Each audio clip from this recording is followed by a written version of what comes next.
My name is Christian Gray. I'm a partner in Atlas Consulting. I was part of the team that brought Remind, the Psychedelics business forum, to Las Vegas last fall.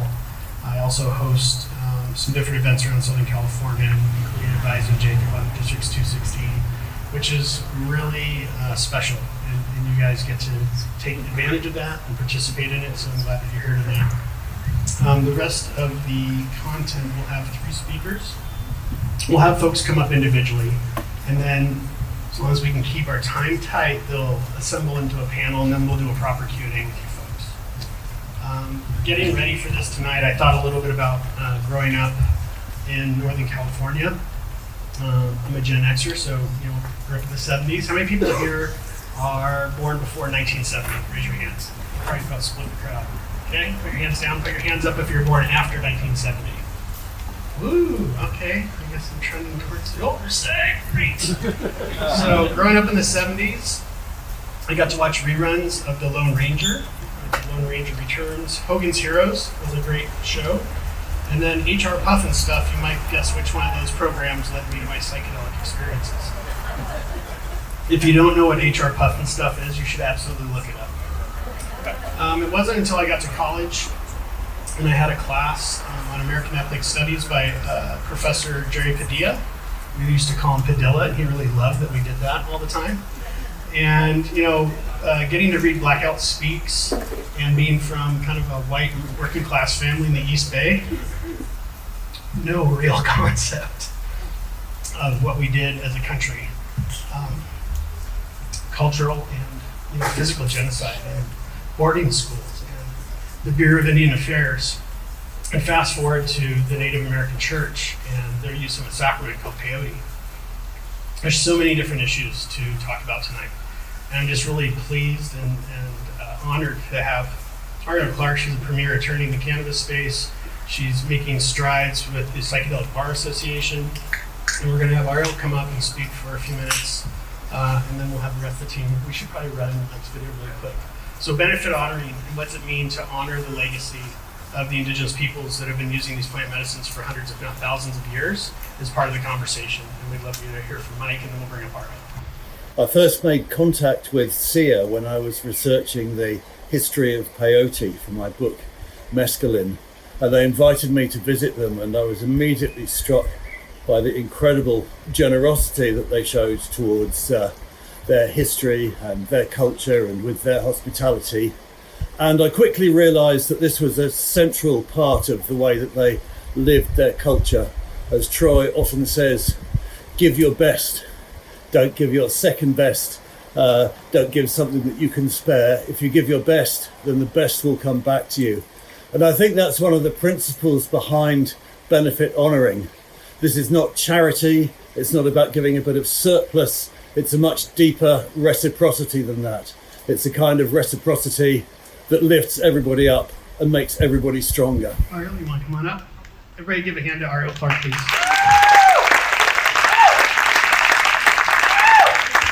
Wow, thank you so much, Christian. Oh, it's so good to be here tonight with you in psychedelic community.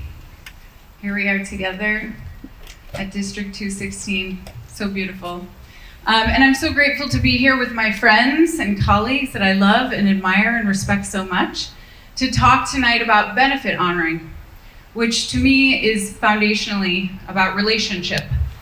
Relationships, really acknowledging relationships, building relationships, and nourishing relationships. So I'll speak to that in a little more detail. So to my work that I do, to coming here and speaking with you tonight, I bring a unique salad bowl of professional expertise and lineages. I've been an attorney for 17 years and also have been involved in many policy reform efforts, especially around Indigenous people, plants, and drug policy reform. I'm also a co-founder of a women-owned and run law firm, and we work with cannabis and psychedelics organizations that are interested in building value-based, really corporate structures, and I could go on about how we can make the world more beautiful in all of the ways. But anyway, tonight I'm going to talk about benefit honoring, and before I get more into that, I'll also bring in my personal lineage. I'm mixed. Through my mother, I'm mostly French American. Through my father, I'm Odawa Anishinaabe from the Grand Traverse Band. We're a tribe in the Great Lakes, which is where I'm from. And like so many people on the planet, I was born to traumatized parents in a traumatized nation with layers of trauma to work through, which for me looked like horrible nightmares, horrible chronic pain. I couldn't walk pretty much for 5 years. Depression, anxiety, alcohol, and drug use disorder. And it was keystone medicines and Indigenous people and prayers that literally saved my life and healed my legs. Look, I'm walking. And it's really my relationship with those medicine and prayers. Thank you. Yeah, it is a tremendous miracle and gift. And it's really the healing power of these medicines. Here we are tonight at District 216 around psychedelics. And I'll say as someone, you know, I'm an attorney and I'm involved in this movement deeply on a lot of levels. And it's really the healing power of keystone medicines. What am I talking about there? I'm talking about ayahuasca, iboga, mushrooms, toad, peyote. It's the healing power of these medicine and the Indigenous people, the lineages, the land, the cultural practices, the prayers that are the foundation for what we are experiencing in the West with the current psychedelic resurgence. Really, it's the foundation for the culture change and law reform that we're experiencing. So that's part of the acknowledging relationship. And relationship obviously is the theme for what I'm talking about tonight. You know, my relationship to these medicines, why we're here tonight, this relationship to these medicines and peoples and lands. And so, talking about relationship and benefit honoring, so for someone like me, who has been healed by these medicines and ways, and for businesses and investors who receive financial benefit from culture change and law reform, benefit honoring is a way to be in good relationship, in a more healed relationship with these medicines, with these people, with these plants, with these ways. It's a way to step out, if we can, a little bit from a colonialist, extractivist, endlessly hungry ghost, one-sided taking culture way of being that we know so well and that is not serving any of us. And it's a way to be in a more healed relationship, to explore what does it mean to be in right relationship. It's a process, it's a path. And that's really better than a psychedelic renaissance, because that is a psychedelic revolution, truly. And it turns out that this idea of benefit honoring, because that's probably new to some of you here tonight, this is actually not really a new concept in international Western legal jurisprudence. Yeah, I'm going there because I'm a lawyer and that's what we do too. It's a little different, but there's a similar concept. And it's not actually new to the international business community, okay? There are decades-old international laws and country-level laws on most of the planet that prescribe what happens when a person who wants to use a plant or an animal for academic research or for product development or for commercial purposes, when they use that plant or animal, an asking process, a consent-based process. There's a whole international legal framework. There are contracts that are called access and benefit sharing agreements. I'm working on one of them right now, related to Gabon and Iboga. And so we have decades-long international laws that are founded within the West around benefit sharing, okay? So the Convention on Biological Diversity, probably most of you, maybe, hopefully you've heard of this. It was a treaty that was signed over 30 years ago by most countries on the planet. And it It was about sustainability and conservation of genetic resources and about access and benefit sharing when those genetic resources are being utilized. Genetic resources are plants and animals, like the plants and animals we're talking about with these keystone medicines, okay? And later, there's something that was called the Nagoya Protocol that creates a robust regulatory framework around access and benefit sharing. And I won't nerd out too much over all this, but the point that I'm trying to make here, everybody, is that those are just two of many examples of laws around the globe. And it's not just laws, it's ethics, ethical practices. I mean, I've spoken with international actors over the last number of years around how or researchers, how they approach the taking and the use of plants that are held in lineages. Anyway, we have something to learn because in the United States, we, like in many cases, are behind the rest of the international community. The United States didn't sign the Convention on Biological Diversity or the Nagoya Protocol. However, the US did sign the United Nations Declaration on the Rights of Indigenous People, which have very similar sections in that body of law that require going to a people, a community, a local community, indigenous people, and asking for the ability to access their cultural knowledge and plants, and to go through a process of basically negotiating in a horizontal way as much as you can to create equality in the discussion. And then if everybody agrees, you enter into an agreement that, yeah, you can utilize these resources, and then sharing in those benefits, non-monetary and monetary benefits. And again, companies have experience with this, cosmetic companies, agricultural companies, food companies. This is happening around the globe. So the point is, this is not new, and we have something to learn in the psychedelics ecosystem, in the psychedelics economy. Okay, I'm gonna close with this. So, this is a call to action inquiry practice, okay?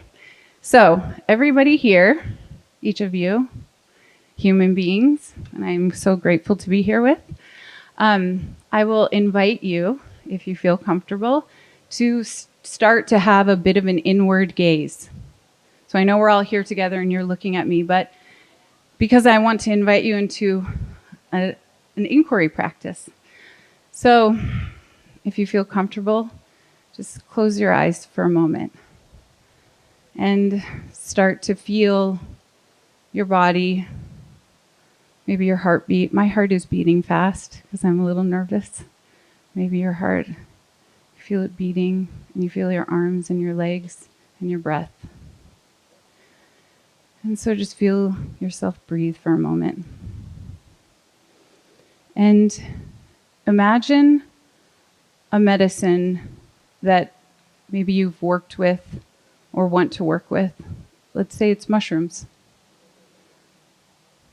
What is your relationship with that medicine? What does that look like? How does that feel? And I wonder if we all somehow shifted our language, even just in this small way, from using a medicine or taking a medicine. You think of this medicine, but to honoring the medicine. And maybe even thinking wider, honoring the people and the land and the other plants and trees and sunshine that holds that medicine so dearly so that you can be with that medicine. And so that's my offering. And I'm going to exhale and I'm going to open my eyes. If you would like to open your eyes, maybe you already have. Yeah. Okay, well, that was all I was going to say tonight for now.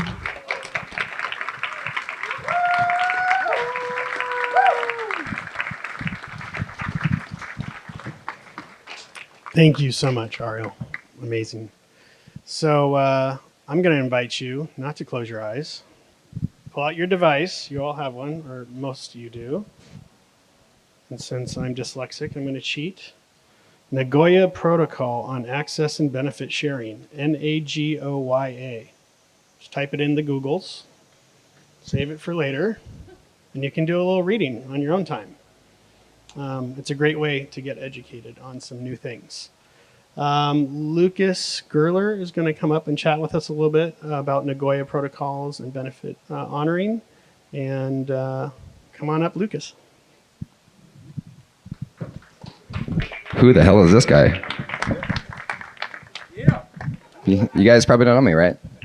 So I wasn't even supposed to speak today. So let me just tell you how I got here real quick, how you all got here, things like that.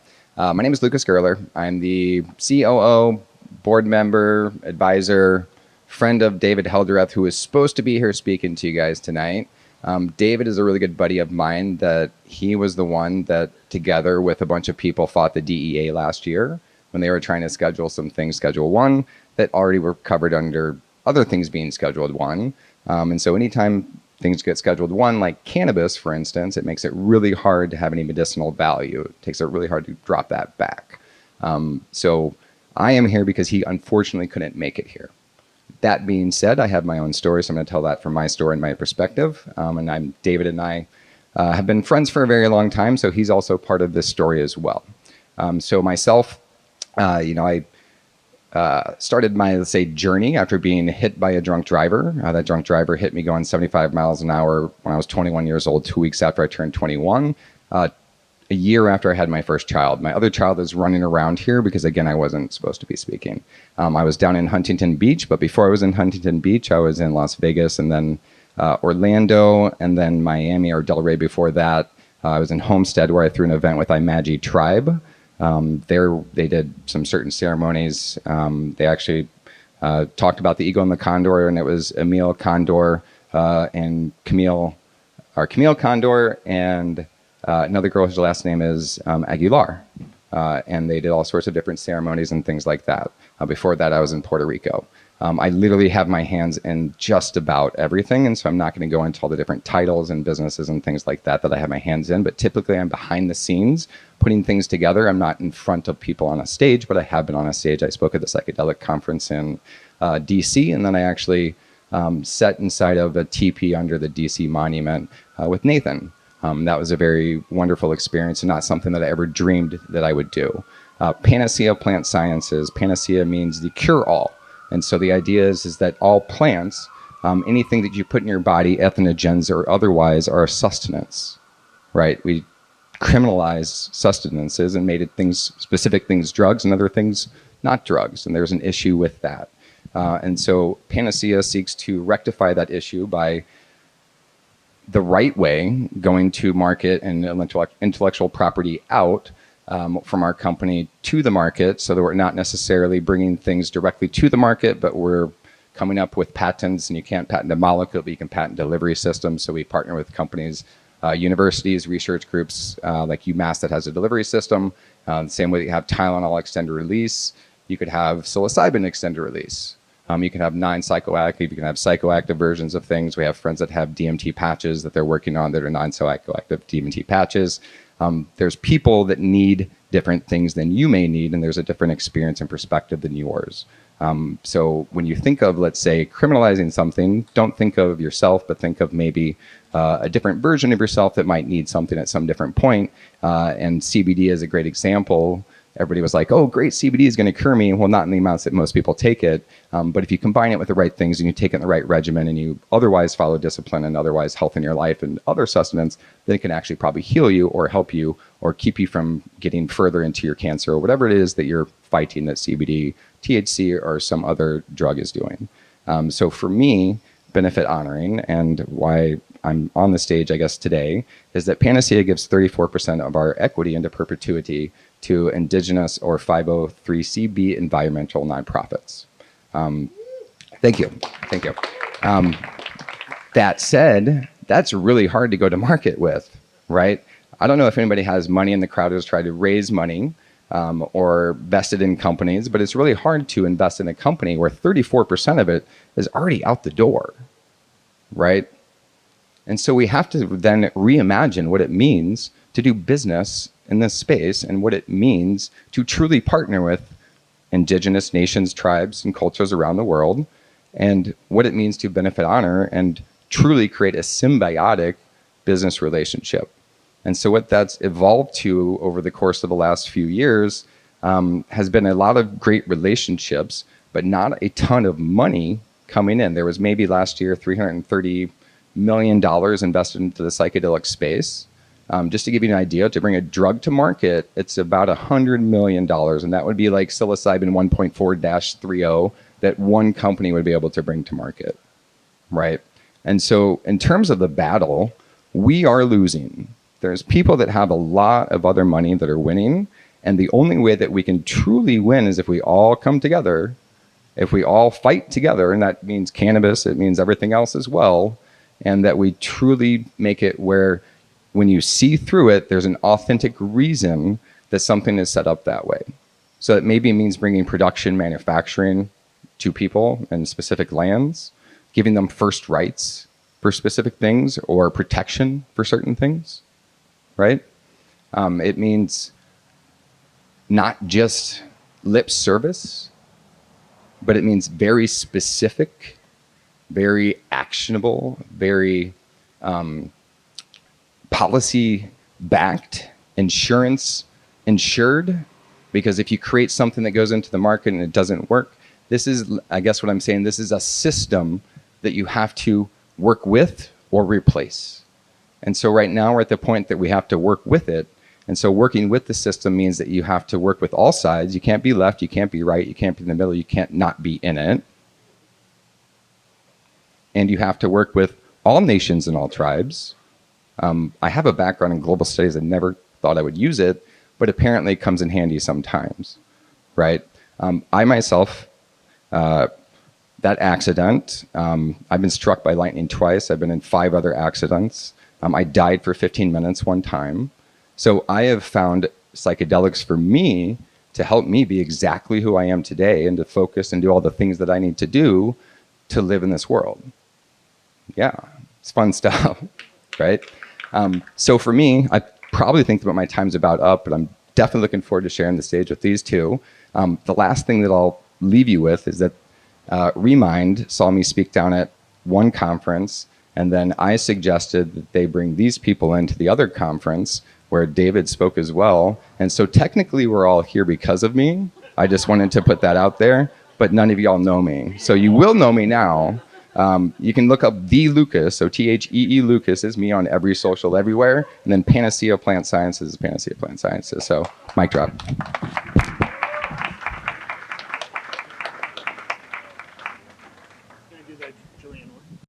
Hi, I'm Julia Mandy, and along with friends and peers, we are starting a public conversation series about psychedelic systems change.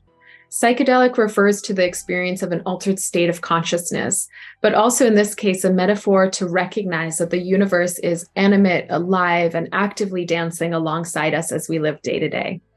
Systems change involves a reconfiguring and repatterning, a transformation of practices and processes that structure and influence our functioning world. Psychedelic systems change will be a multi-platform public conversation through broadcasts, articles, and live conversations with changemakers, activists, and social entrepreneurs who are addressing social and environmental issues in innovative ways. This is also a space where we're thinking about the ways consciousness and spirituality can affect positive change in the world. We are participating in benefit honoring as a thank you to Indigenous caretakers who have and continue to steward knowledge of our socioplanetary systems and keep our biocultural diversity alive. A form of benefit honoring has existed in many traditions, including Judaism, in the form of tzedakah. Tzedakah is a demonstration of generosity and a commitment to our wider community through the form of sharing and giving. There's also a concept in Judaism known as tikkun olam, which is the practice of repairing our world, and this includes a mystical and spiritual healing as well. As I explore my Judaism and my history, and as we explore the fields of psychedelic systems change, we do so in solidarity with Indigenous wisdom keepers. And I rely on the community accountability that exists in my relationship with SIA and the Indigenous Medicine Conservation Fund. And that is why we're giving 22% of proceeds from the Psychedelic Systems Change programming to benefit honoring. All right, Troy, you should go ahead and introduce yourself and tell us a little bit more about Julia. Go ahead, come on up.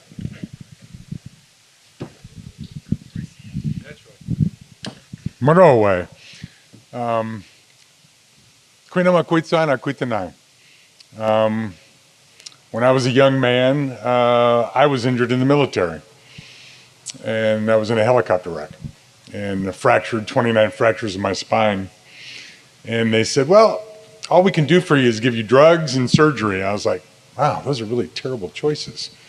And so it put me on this path. So I started traveling to South America, started doing ceremonies in South America with old indigenous people, started learning about, regenerative, organic, and was like, wow, I lived my whole life and nobody told me about these things. All these people that I loved all my life, my mom, my dad, my grandparents, it didn't give me the whole thing. And I didn't understand that they didn't know.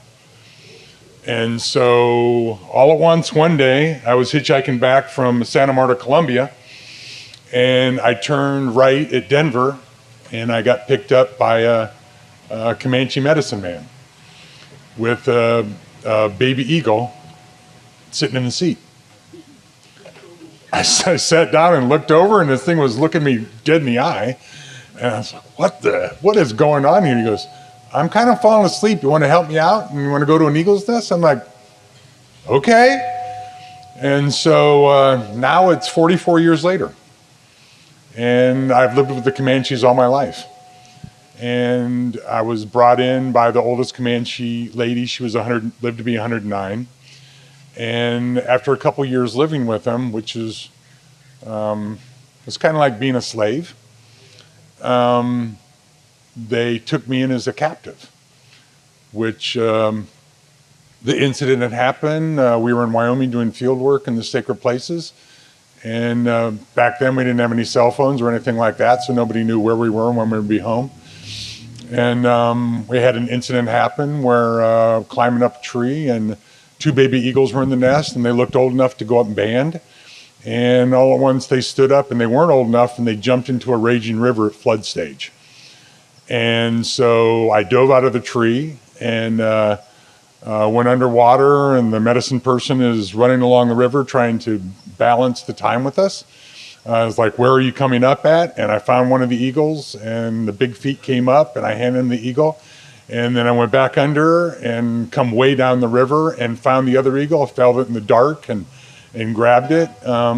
We took the eagles, put them back up in the nest. They were drenched, and so they weren't going to try to fly again. And we came back about 3 months later, and the parents were teaching them to hunt. So it all went well. But nobody knew that this happened. So we drove home, and we get to the place, and the kids come out and go, Troy. They said, well, they didn't say Troy. They said, you need to go in the backyard. Grandma's waiting. Nobody even knew we were coming. And so we start to leave, and they go, no, not you, Troy. Okay. So they took me in the back, and she started the ceremony to take me as a captive. To be a captive, only a person that had lived in freedom, nomadic freedom, has the right to do that. She was the last one left alive that had been born free. And so she took me as a captive. And then for my whole life, I've been trained in the old ways. All that family were all roadmen and priests, and they ran all the pieces for the cultural side of the Comanches. So since I've been a teenager, that's been shared with me. And when I was, after 37 years, they called us into a room, me and the person who picked me up, and they said, well, we're going to make a change in who you guys are right now. And we're like, what? And they said, we're going to make you priests in the culture. And then we're going to make the place that you created the mother church of the Native American church religion. And so they went through the ceremony and painted our feet, and all the elders were there. And not a thing I ever thought could even happen. And they base who you are on your deeds. And my deeds had reached a place where it was time for that to happen. And so they did that. And so now I'm Queen Puakat, which Queen is the name for golden eagle, Puha is the name of the energy that you work with healing, and Kat is man. So that is, for the last 7 years, that's what I've been. When the psychedelic industry started happening, we'd been looking ways to getting better funding. The government doesn't help us, even though we support a lot of their government work.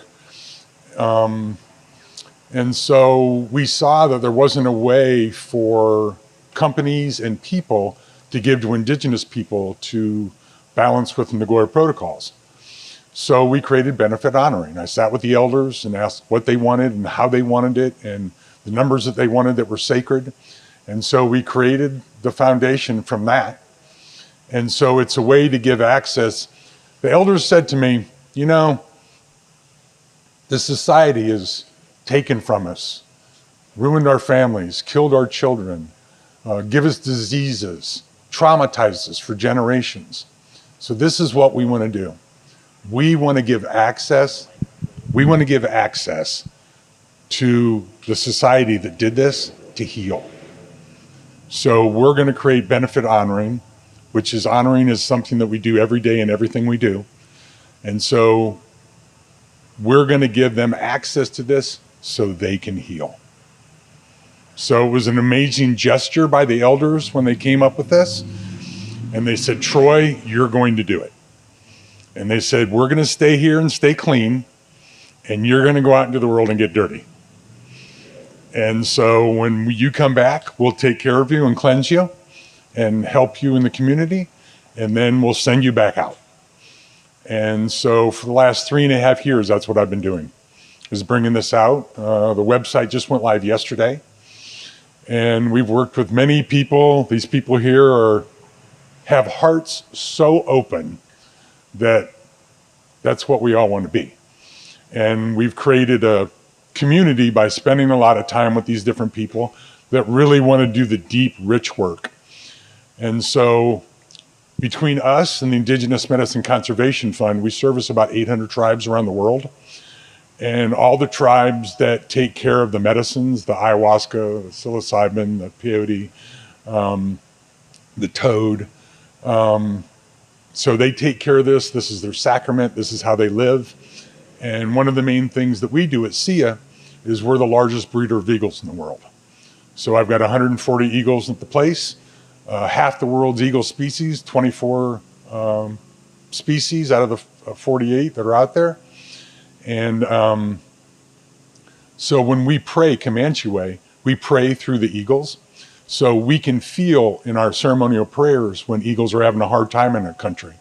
So then we'll go and check with that country and see what's actually going on, and we'll help them out. So right now we're breeding the national symbol for the government of Spain, got down to 200 eagles, critically endangered. And in 5 years, we've more than doubled the populations by changing a pesticide law, by getting the electric companies to work with us and putting fake electric towers in our aviaries. So when all the birds that get hurt in the country of Spain get hurt and go through rehab, when they're ready to be released, they come to our place. And when they land on this, it shocks them. So it teaches not to land on that in the wild. And then we also do artificial breeding, artificial insemination. So with my eagles, I can only get 2 eagles a year from them if I do it naturally. But if I do it artificially, I can get 16 babies from each pair. So the golden eagle in the Smoky Mountains was extinct for over 100 years.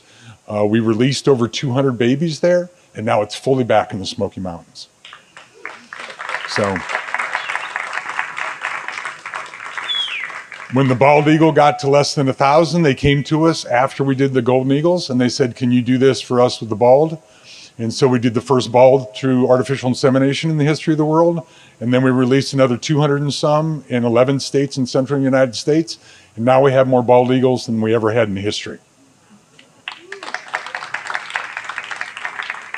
So when you take the thing that you pray through and you breed it throughout an ecosystem, it puts the top predator back in the ecosystem and change how the system works and puts it in balance. And so that's what we do around the world. And my breeding, the breeding of eagles that we do at SIA, SIA is the Comanche word for feather. when you do that, I have my first filter, which is Comanche, second filter, which is science, and the third filter is whatever tribe the eagle is around. So we go to those tribes in Africa, South America, wherever they're from, and we sit down with them and we listen to their songs and their stories. They take us to their sacred places and we use their knowledge. I mean, they have songs in Africa about eagles, everything they do that are 10 and 12,000 years old. So by using that ancient knowledge with that holistic cultural aspect of who you are, where you're super thorough, not just trying to get a job and get money and be successful that way,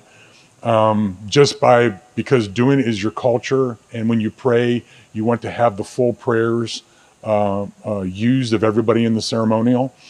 And so it's an amazing way of getting synchronicity.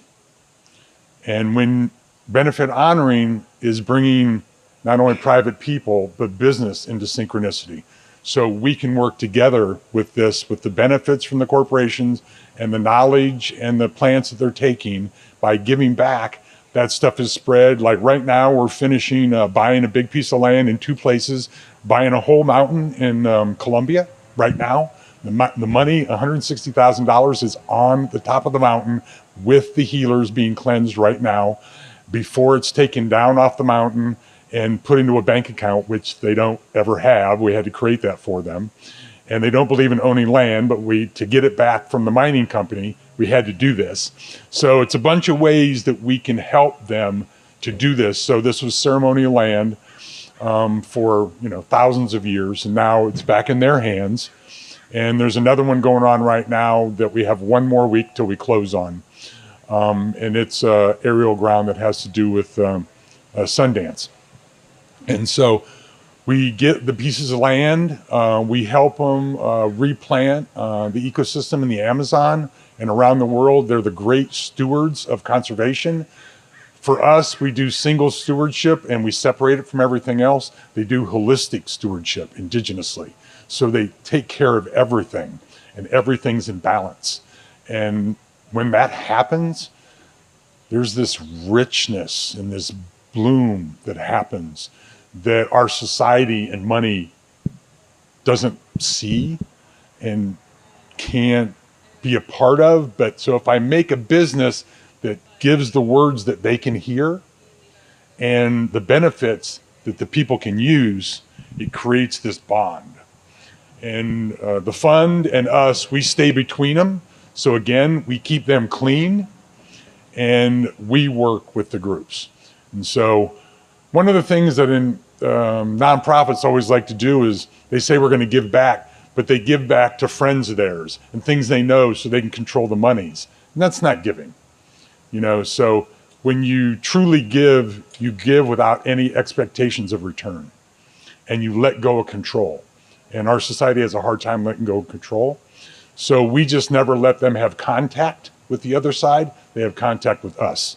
And they can work through all the pieces with us. Sometimes it's a lot of work and a lot of details to try to get to that place. But we have good people like this and a whole bunch more that are on the same path, that are synchronistic.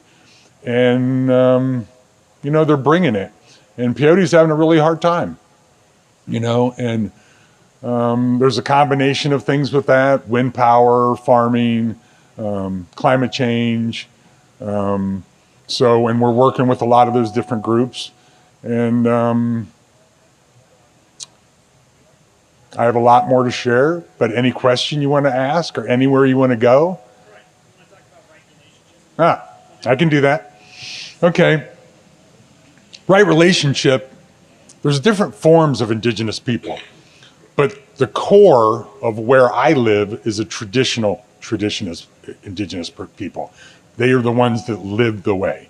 They don't live as white people in the day and then go home and do this at night. They live this way, and these ceremonies and these thought processes, and they even dream indigenously that way. So it's really encompassing who they are.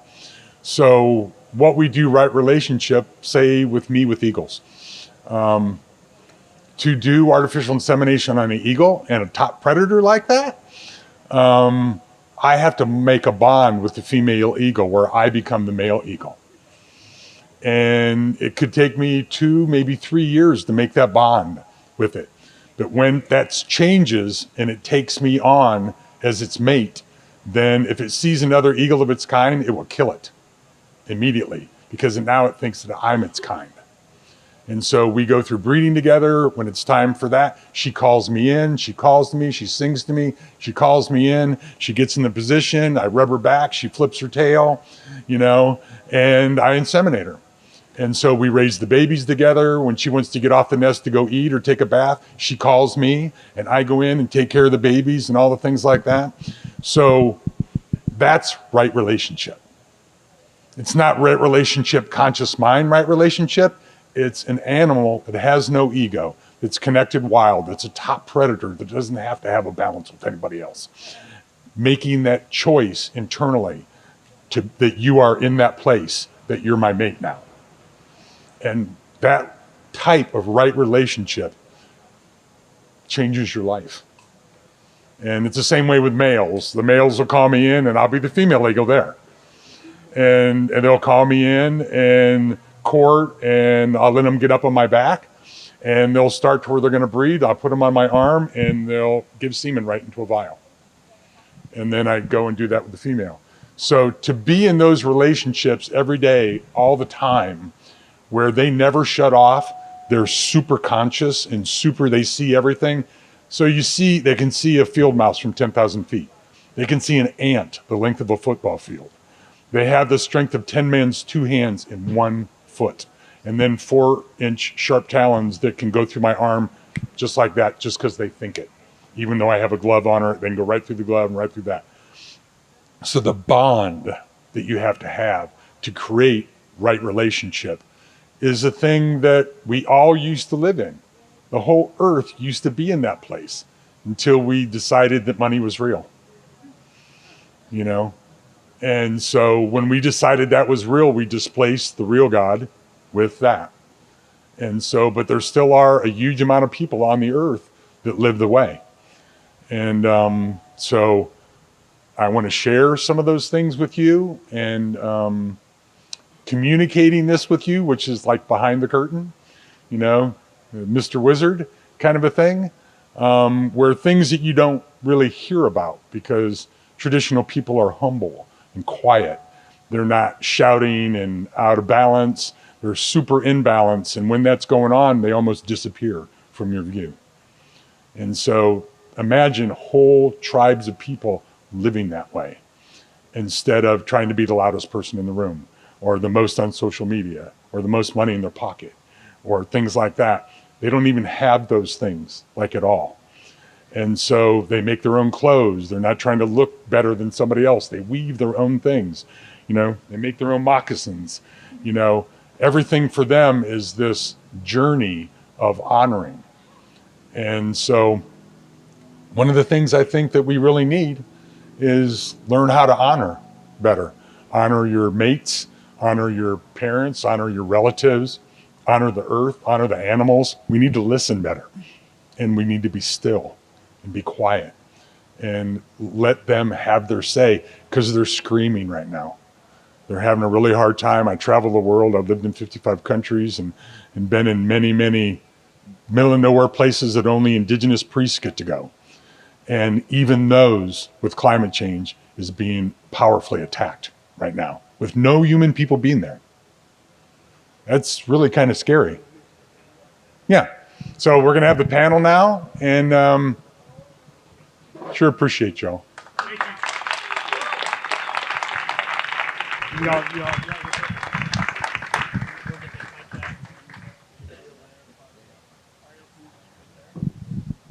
Okay, this is where you guys get to get involved. It's interactive. I can prompt a few questions. Keep the mics up high. That helps too. Higher's better. And we're going to do Q&A with you guys. So there's plenty of tasty bites waiting for us. There's music. We're going to wrap it up. But Chris is going to help us with the Q&A. And we really want to make this a dialogue, right? You've heard lots of wisdom and information being shared tonight. We'd just love a few questions from you, and we'll get rolling with that. So just raise your hand if you like, if you have a question or something you want to ask Troy or Ariel or Lucas. And maybe while we're getting started, yep. You were speaking about the difficulties going on with peyote. Would you mind expanding on that a bit? Get that mic up. There really isn't. The United States government's tried not to deal with it too much, and that aspect has let it fall behind because it has a cultural sacrament kind of aspect, so they've been a little bit hands off. But because of that, when you put wind power in, they destroy big peyote beds by making the roads in, and there's nothing. There should be things in place where they get to go and dig that up before that and take them to different places and save them. There's the same way with peyoteros that was created through the Texas government. There used to be, when you went out to pick peyote for us is a bean, and it would make itself invisible, and you couldn't see it. It could be a whole field of peyote, and you couldn't see it. But then we would sing these certain songs honoring it, and then all at once it let the fences down, and it would show up everywhere. So when this is going on that way, there's a really, really good balance. But when the peyoteros, they put a person between the government, Texas government, and the peyote people. And you should never do that second person. Prayer is a first person thing. And so when they took that power away and that control away, they gave it to people that didn't have the energetics to work with it. They were just getting all the peyote they could. And so they're going illegally onto ranches and taking it, 80,000 at a time. And so then the people that didn't grow up with peyote, that didn't live on that land, the Native American church is the only intertribal religion in the United States. And so how that happened was Quanah Parker, our chief, was working with Teddy Roosevelt a lot, and they wanted to outlaw ghost dance and Native American church. And so he said, well, ghost dance is done outside. They get speaking in tongues. It scares white people. So they made that illegal. Peyote ceremonies are done in teepees, and they're hidden. And so they kept that legal. But when they did that, it made it where there was a little bit of trust from the government, and they kind of let their guard down, and they let farmers do what they want. They let wind energy do what they want. And then because they weren't paying attention, it got endangered. It's a small area. So one of the things that's trying to be done is like the river in New Zealand, where they give it personhood. They're trying to give the whole peyote population personhood. And so it has rights to sue people that do things to it. And that convention in the legal precedent, and this would be in Ariel's world, is corporations have personhood as well, right? Yeah, let me tell you guys about this really quickly because I'm so excited about this. It's called Rights of Nature. So if you haven't heard about it, it's way cool. It's been around now for a few decades internationally, where basically, you know how we have human rights and personhood status. And in this country, certain populations were not allowed to vote or seen as citizens or full persons for too long and really fucked up reasons, excuse my language. And what we did in this country is we gave corporations person status. Isn't that wild? Well, great news, healing. This is where I love seeing ways that the law and we can heal systems, or at least introduce this as a prayer going forward for that more beautiful world our hearts know is possible. So this rights of nature basically gives nature, like rivers, ecosystems, personhood status, like a human rights status. And rivers have been protected. And there have been cities in this country that have passed that. The country of Ecuador has rights of nature in their constitution. And it's growing and growing and growing. And I think, it took maybe in the US 100 years for women to get the right to vote. And so, we've had rights of nature movement happening for about 20 or 30 years. So big prayers that it doesn't take 70 more years to have rights of nature, but okay, thanks. Some more questions. Chris is still out there. Look for the towel shirt. Oh, there he is. Towel shirt. The long and short is that for any drug, when you expand access to it, you infringe on whoever had access. And so that's the short answer. And then corporations, I also sue corporations, bad businesses, stuff like that, with a bunch of lawyers all the time. You can always hold them accountable, right? And then the same way you can be the steward of the land or put something into, I think you're probably the expert on this, but you can put it like into you can have something in the environment that you put forth as something that should be protected. There's not everything that should be protected already is on that path. And then lastly, I will say that I think specifically when we legalize things in certain places, spaces, states, it's on a state-by-state basis, and that still is a huge issue as well. I see Chris wandering around. Are any hands out there for additional questions? Yep, go ahead. Check, we're still good. Troy, there is a project in Colombia to invest in some land. I was wondering what the other country was that you guys are working on. That's right here in Oklahoma right now. Oklahoma. Yeah, that's right here in Oklahoma right now. And that's right at the end of closing. Maybe in the next 2 weeks that'll close. But I had a sad thing just happen a couple days ago. Another piece that I was trying to get, just somebody else bought it out from under us. So I was working on 8 properties this year. We got 4 of them under our belt. The last one is getting ready to close. And like I said, next 2 weeks. But the other 4, other people had money before I did. It's really hard to get big chunks of money from corporations for things that they can't control. And, but you do the best you can. You're amazed at what you do. And then, you just, be thankful.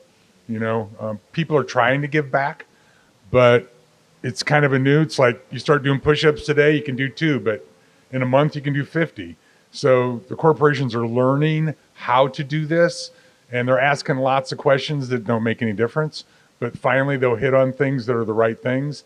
And they're trying to change. They're wanting to do good things. And a lot of these businesses, just like, Julia there from North Star, 22% is a lot. But she said once she gets more in, she wants to do 44%.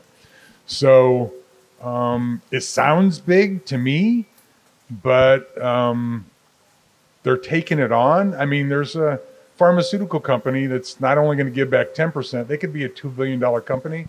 There could be $200 million coming from them for indigenous conservation. But also, we got them to put an indigenous board in for the trust. So 3 out of the 5 people are indigenous. So that's never been done before.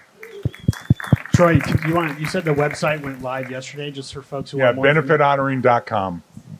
Benefithonoring.com. And sorry, the PayPal is not working on it yet because PayPal stopped it because they said that we were selling illegal substances.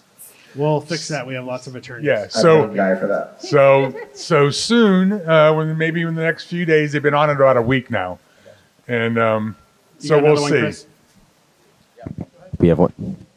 We have one right over here. Oh, my voice, yeah. So what's the most hello? What's the most challenging or nuanced aspect of eagle courtship that took you a while? Sure. I don't know why it's. Did you hear? Yeah, I heard you. To begin with, the challenging part is the fear, because they are so powerful and can hurt you so quickly, and it happens so fast. But after you've been in it for a long time, it's being accepting that this creature honors you in such a way and takes you in as same with no separation, that a lot of times we just don't have enough self-worth to take that in. We haven't been supported enough in our life and the way society works. We're more on the scarcity side instead of the abundance side. And so that scarcity part makes it really hard to get past in a certain way, because they can feel scarcity and they kind of attack it. But when they feel the abundance, they kind of nuzzle up to it. It's kind of a weird thing because they're very abundant and very conscious. And an old way is Grandma said that one of the things she said to us is that we separate everything all the time. and make it less than. And so she said, what you really need to do is everything is the same. So she says, when you look at something and you say, oh, this is this and that is that, I said that weakens it. So in your mind, you need to think same, and see the commonality in it and validate the strength that's really there instead of invalidating it by separating it. It's really beautiful. Thank you. Yeah. We'll probably take one more question from the back. You got one? Left, right, center? I got one. Go ahead. Check. What is it? I'll yell it. Wait, yeah. Thank you. With benefit honoring, I'm just wondering if maybe you could elaborate on some of the more specific, actionable ways that reciprocity is kind of enacted to honor the background and the indigenous nature of these plant medicines.